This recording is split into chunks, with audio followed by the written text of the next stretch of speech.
Muy buenas, llegó el momento. Vengo a presentarles nuestro podcast Salud Preciso Tesoro. Así que me presento y te cuento. ¿Qué motivos me llevaron a desarrollar este podcast?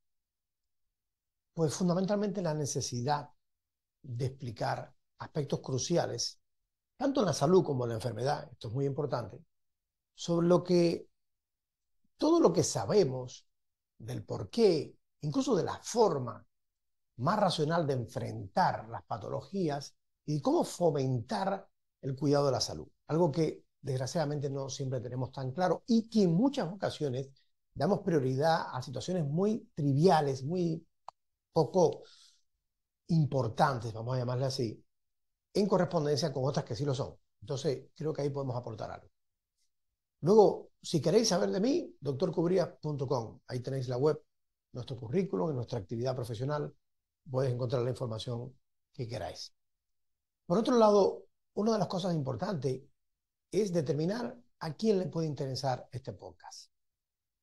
Pues yo creo que al individuo que está sano y realmente no lo está tanto. Sano porque es asintomático, pero tiene alguna condición de salud que no desarrolla de forma óptima, tal vez, y que cuando uno estudia el por qué puede estar desarrollándose esto de forma anómala, encuentra elementos que son modificables. Así que esa es una parte importante de individuos a los cuales podemos ayudar.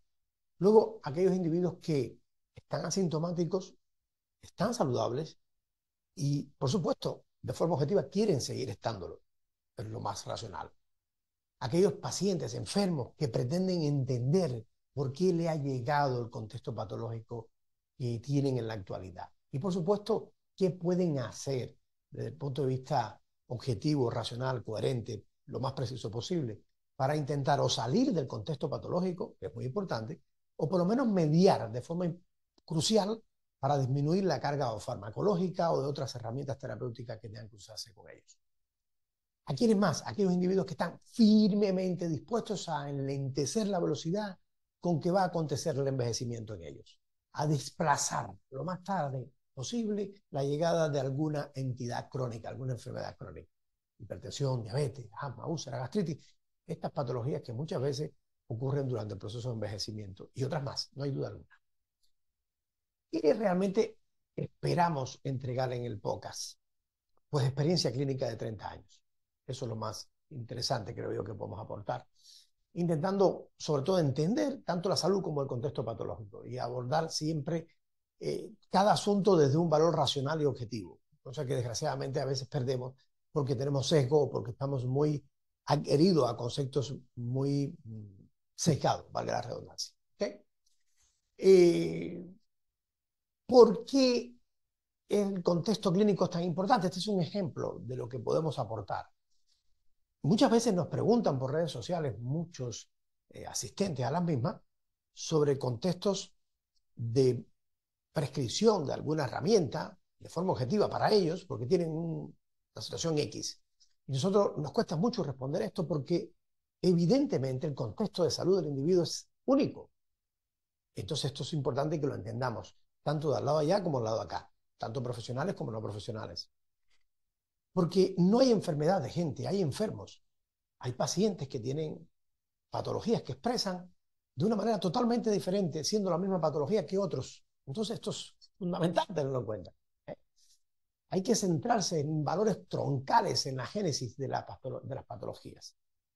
Y literalmente hablando, tenemos la posibilidad de integrar muchísima información y conocimiento de recientes vías que se vienen adhiriendo a la génesis o la fisiopatogenia, o sea, el camino por el cual se desarrollan las patologías, y que no están en la cátedra para formar a nuestros médicos jóvenes en la actualidad aún, desgraciadamente.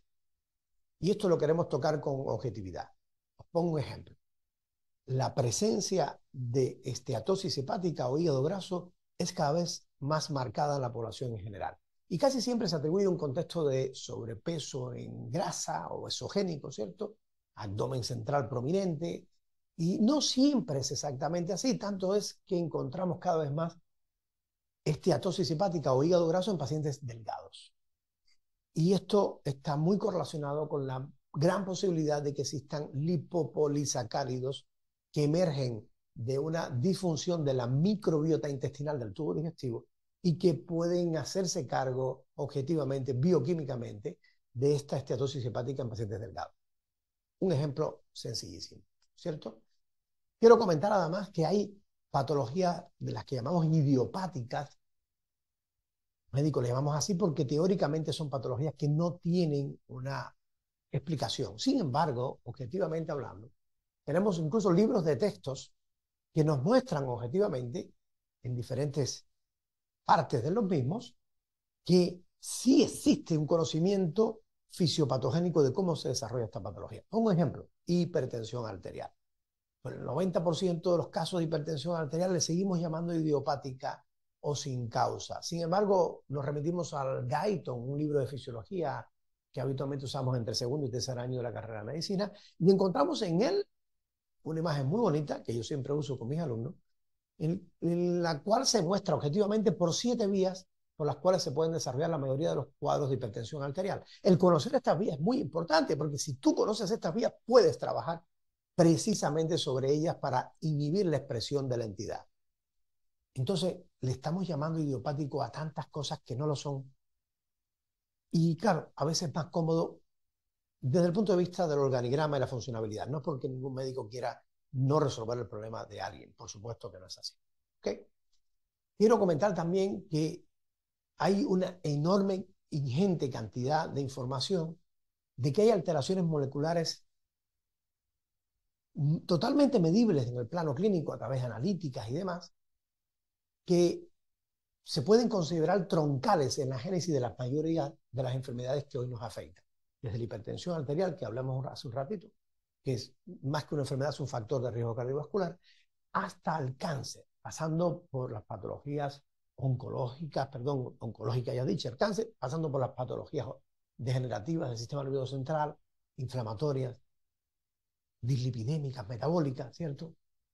Entonces, yo creo que si la población en general entiende que hay elementos troncales que uno, conociéndolos, puede trabajar sobre ellos para que no se expresen, pues evitamos la expresión de todas estas entidades o de muchas de ellas, lo cual creo que es un valor que podemos aportar en este podcast también.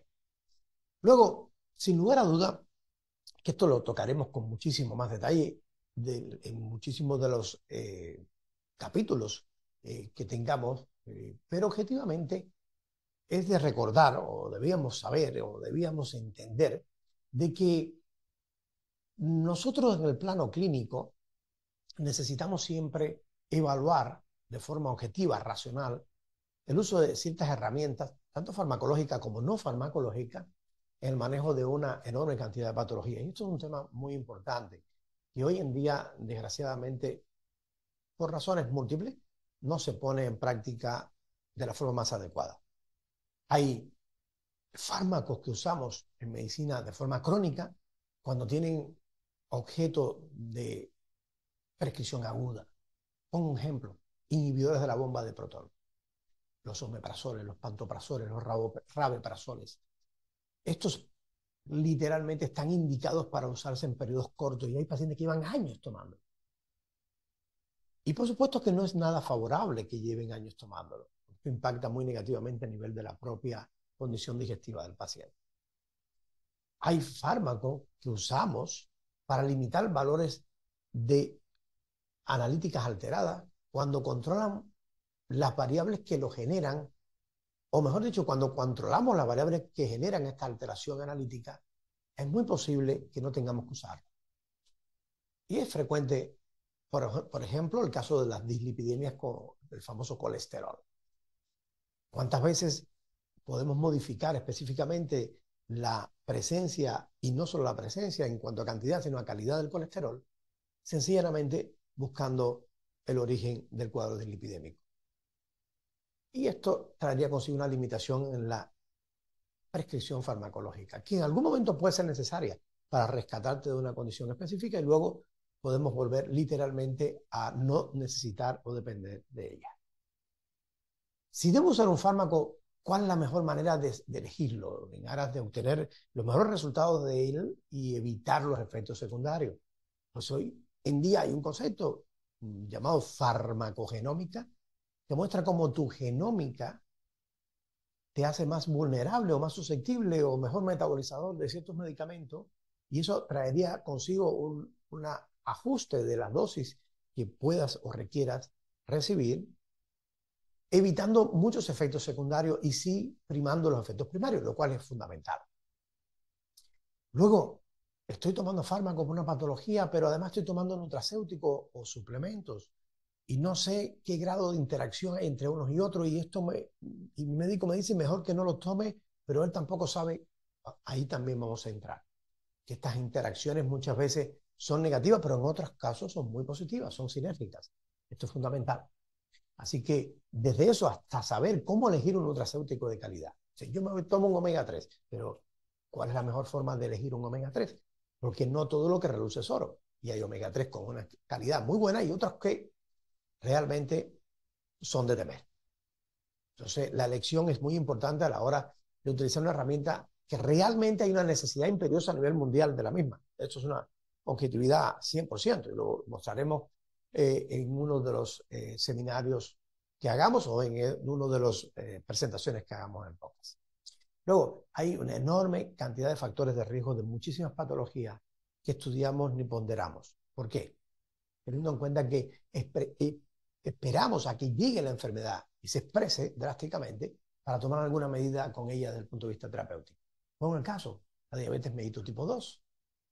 Sabemos que la diabetes mellitus tipo 2, cuando se diagnostica, el individuo es equivalente a ser un enfermo cardiovascular. Y esto no es por gusto, es porque el desarrollo de la enfermedad cardiovascular comienza con las alteraciones metabólicas que preceden a la diabetes tipo 2.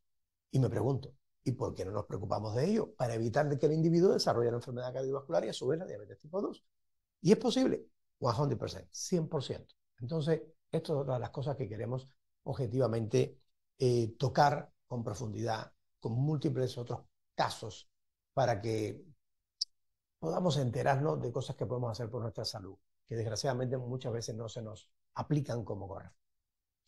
Luego, ¿qué espero recibir del podcast?